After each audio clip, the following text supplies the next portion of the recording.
Hace 2000 años, Juan fue exiliado a la isla de Patmos entre la costa de Turquía y las hermosas islas griegas. Estuvo trabajando en la isla durante unos 30 años. Esto sucedió desde aquel día en que, ante un magistrado romano, escuchó su sentencia, pronunciada con fuerza y escarnio. Damnatus ad metulla. Aquello significaba que había sido condenado a las minas, y como muchos otros de aquellos primeros cristianos, se vio forzado a pasar la vida sacando mármol de las minas de Patmos. Durante unos 30 años, posiblemente hasta que fue muy anciano, Juan vivió en la isla de Patmos, sufriendo increíblemente de privaciones y dificultades. Roma estaba intentando consolidar el imperio, forzando a la gente a adorar a Roma en la persona del César romano. La adoración del César era obligatoria. Cada persona tenía que quemar un pellizco de incienso y decir: César es el Señor. Los cristianos se negaban y decían: Jesucristo es el Señor. Por eso eran perseguidos, acosados y muchos de ellos asesinados o ejecutados. Eran condenados de por vida a islas como esta, donde trabajaban en las minas. En Patmos, Juan tuvo una visión, no de la victoria de Roma, que parecía tan poderosa, aunque fuera temporalmente, sino de una victoria que era eterna y que pertenecía a Cristo. Desde aquí envió una carta a las 7 iglesias turcas, y a esa carta, el último libro de la Biblia, lo llamamos el Apocalipsis de San Juan.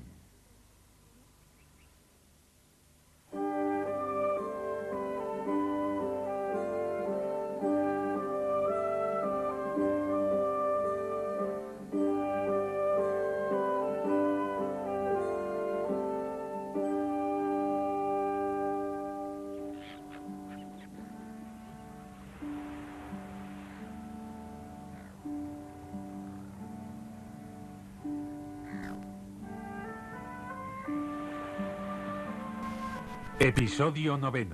Las 7 iglesias, Éfeso y Esmirna.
Un siglo antes de Cristo, apareció un nuevo género literario, la literatura apocalíptica. Su estilo era diferente de todo lo que hubiera sido concebido antes. Estaba lleno de imágenes, lleno de visiones y símbolos. Todo tenía un significado y un sentido. Esta literatura se refería a la época presente, una época muy difícil de reformar, y a una nueva era, una era que estaba por venir y que iba a ser mucho mejor que la actual. Y lo principal es que Dios lo controlaba todo. No importaba lo mala que pudiera ser la situación, Dios la controlaba. Esta clase de literatura era leída por gente perseguida y que sufría enormemente. Los cristianos de Turquía pensaban en su amado anciano, Juan, sentado en una caverna en cualquier sitio de la isla de Patmos, oteando el horizonte y pensando en ellos. Cuando recibían una carta suya, comprendían la clave en que estaba escrita.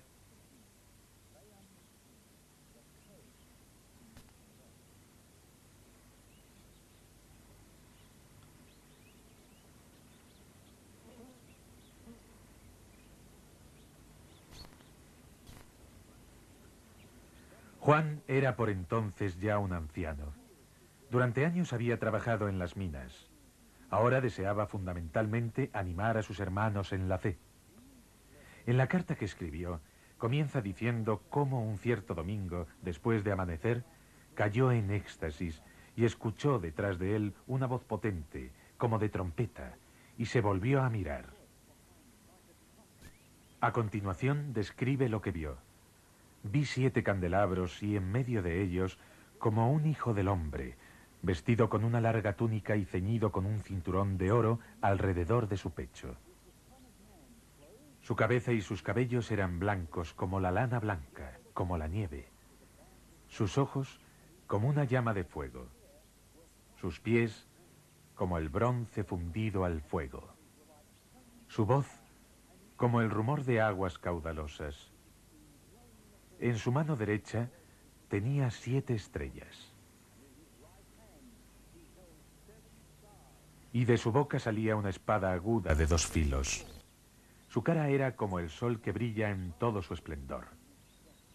Al verle caí a sus pies como muerto, pero él me tocó con su mano derecha y me dijo: no tengas miedo.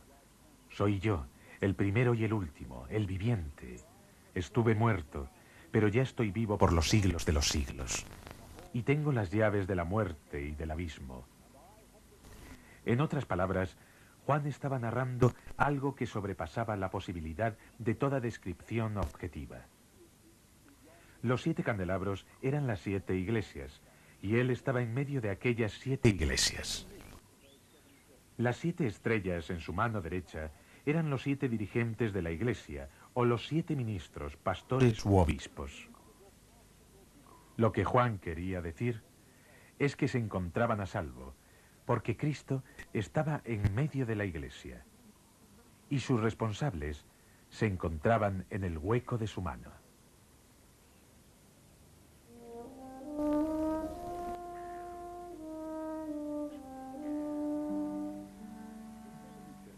Las 7 iglesias a las que se refiere el Apocalipsis se hallaban todas en el lado occidental de la actual Turquía. Esta era una zona muy significativa, la mayor ruta comercial entre Oriente y Occidente, el puente para las grandes migraciones entre Europa y Asia, el punto central de 3 grandes continentes, África, Europa y Asia, así como una encrucijada comercial. Las ciudades de las 7 iglesias se habían convertido en puertos, en valles fértiles. Estaban cerca de corrientes termales, junto a rutas comerciales y a fortalezas en las montañas. Todas las iglesias se encontraban a unos 200 kilómetros de Éfeso, donde Juan había desarrollado un prolongado ministerio. Estaban en Esmirna, Pérgamo, Tiatira, Sardes, Filadelfia, Laodicea y aquí, en Éfeso. Esta es la moderna ciudad de Zelkuk, a 5 kilómetros al este del antiguo enclave de Éfeso.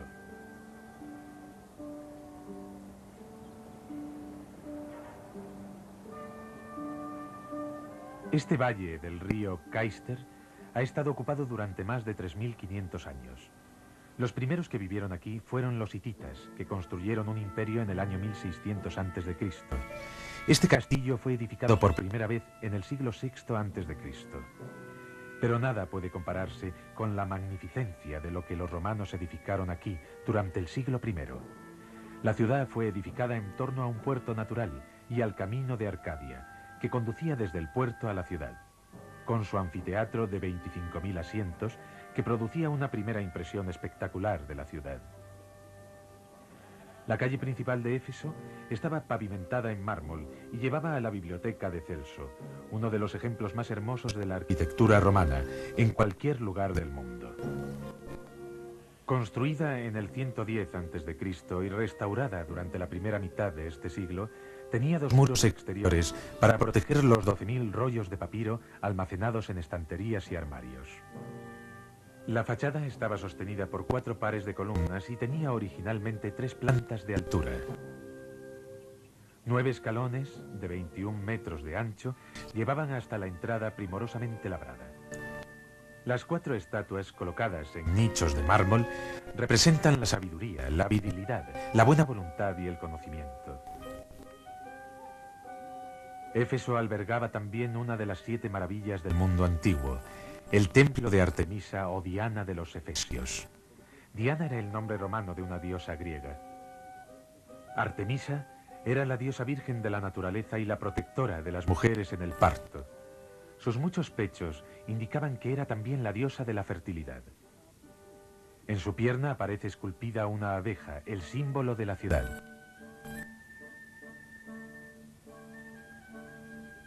La triple corona situada en su cabeza era otro símbolo que la presentaba como protectora de ciudades.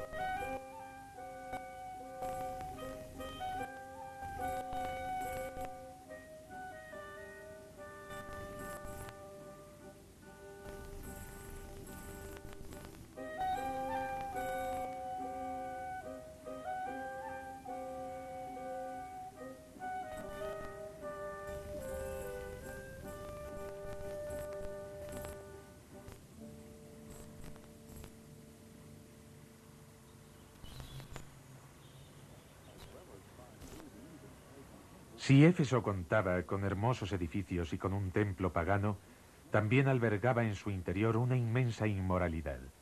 El hecho de ser puerto significaba que siempre había marineros en busca de prostitutas. Estos son los restos de los baños escolásticos que, durante el primer siglo, fueron utilizados como prostíbulo. Cuando los marineros subían desde el puerto por el camino de Arcadia, había señales labradas en el camino de mármol, que les marcaban la dirección hasta este edificio concreto.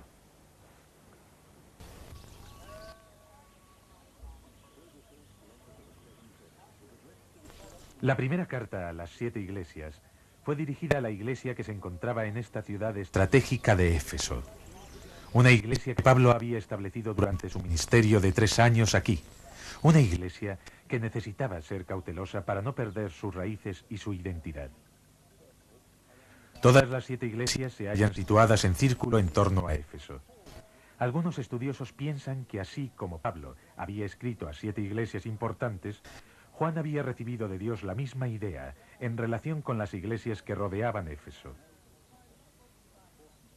Éfeso era un importante centro, un centro relevante desde el punto de vista cultural, religioso, gubernamental y político.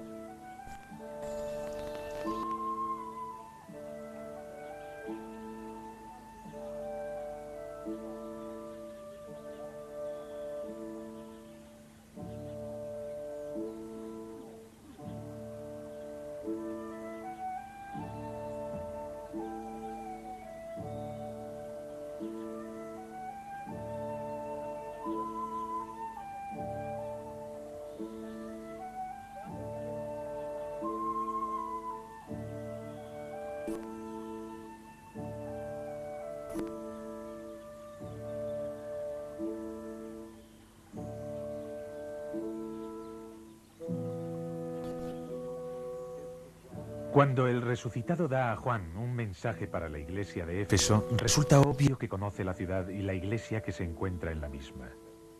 Al empezar la carta, lo hace de la manera más usual diciendo: escribe al ángel de la iglesia de Éfeso. El ángel era una forma de referirse al obispo o responsable de la iglesia. Escribe al ángel de la iglesia. Esto dice el que tiene las 7 estrellas. Se refiere a los 7 obispos de las 7 iglesias. El que camina en medio de los 7 candelabros de oro. Es decir, las 7 iglesias situadas a unos 200 kilómetros de la iglesia de Éfeso. Y entonces comienza, como en todas las cartas, alabando a esta iglesia de Éfeso. Conozco tus obras, tus fatigas y tu constancia, dice. Sé que no puedes soportar a los malos, que has puesto a prueba a los que se llaman apóstoles sin serlo y los has encontrado mentirosos, que eres constante y que has sufrido por mi nombre sin desfallecer. Los alaba porque conoce la verdad sobre ellos, pero existe un problema.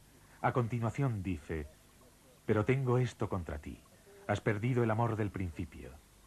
Ese es siempre el problema con algunas iglesias.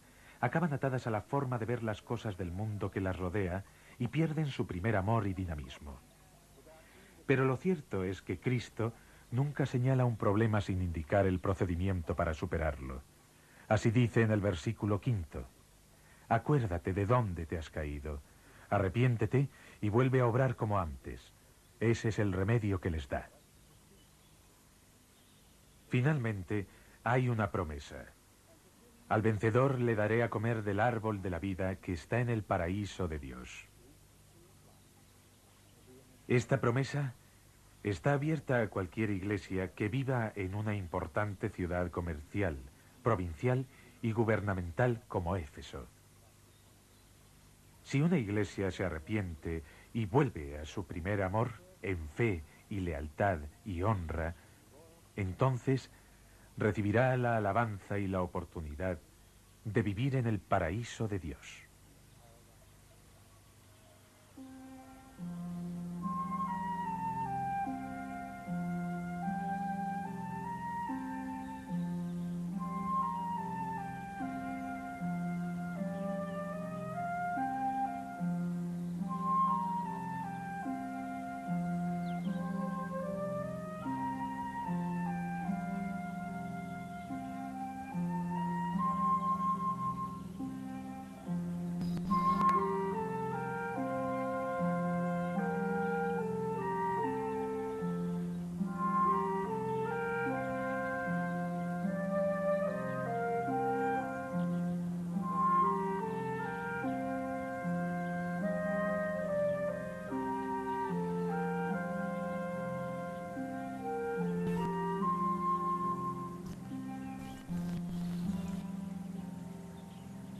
La segunda de las cartas escritas por Juan desde Patmos fue enviada a la ciudad de Esmirna.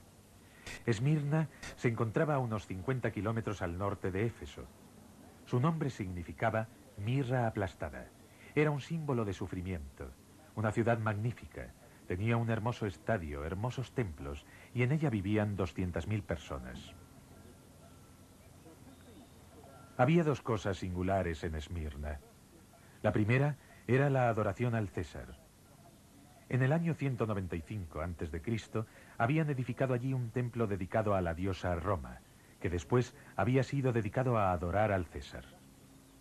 Lógicamente, educaban a la gente para comportarse de esa manera, pero los primeros cristianos se negaban a adorar al César y, como consecuencia, fueron terriblemente perseguidos. En segundo lugar, se había producido un holocausto que fue causado por judíos contrarios a los cristianos. Como resultado, muchos de ellos murieron en la persecución. De manera que el mensaje de la carta a Esmirna era: sé fiel hasta la muerte. Los cristianos de la iglesia de Esmirna no solo sufrían físicamente, sino que además los habían privado de sus posesiones, por lo que eran pobres. Pero Jesús les dijo: conozco tu pobreza, aunque eres rico. Eran ricos en bendiciones celestiales y a pesar de las persecuciones permanecían fieles. La carta a la iglesia recordaba a los cristianos que debían ser fieles en la prisión y en la muerte. Sé fiel hasta la muerte y te daré la corona de la vida. En el siglo II, el obispo Policarpo quiso demostrar cómo aquella iglesia se había tomado a pecho las palabras de Jesús. Su martirio infundió a la iglesia esperanza y valor.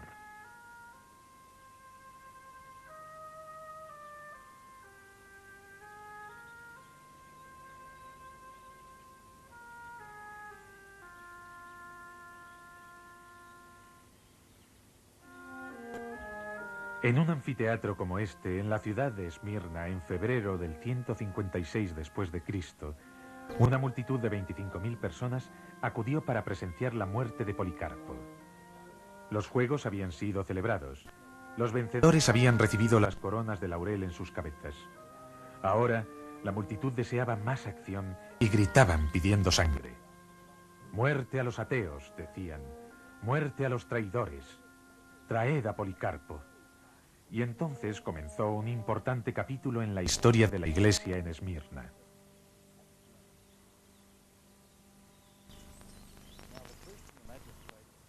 La policía y los magistrados no deseaban arrestar a Policarpo.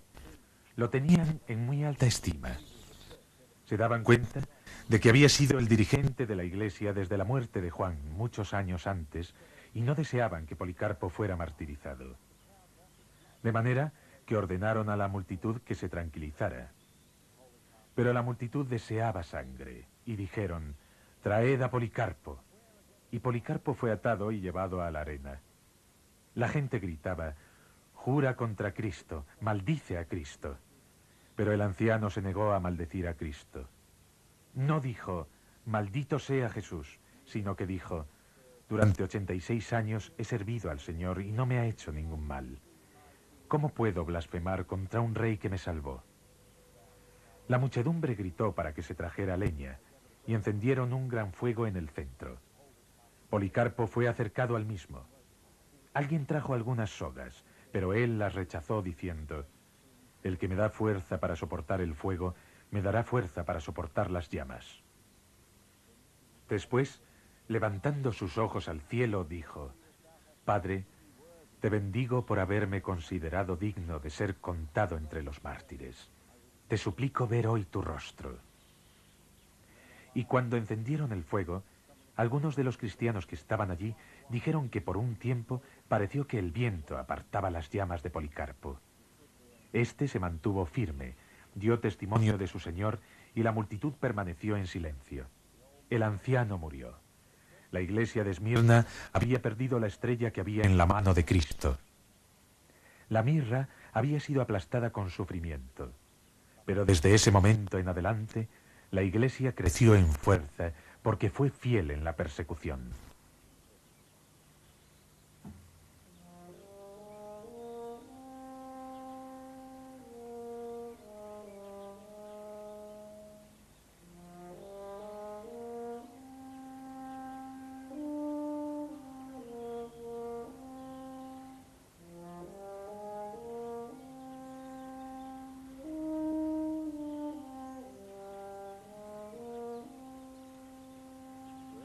En todos los lugares donde fue leída la carta a la iglesia de Esmirna, esta animó a los cristianos que sufrían persecuciones. De hecho, el libro del Apocalipsis ha sido el más valorado, leído y amado por los cristianos de todo el mundo cuando han sufrido persecuciones y toda clase de sufrimientos.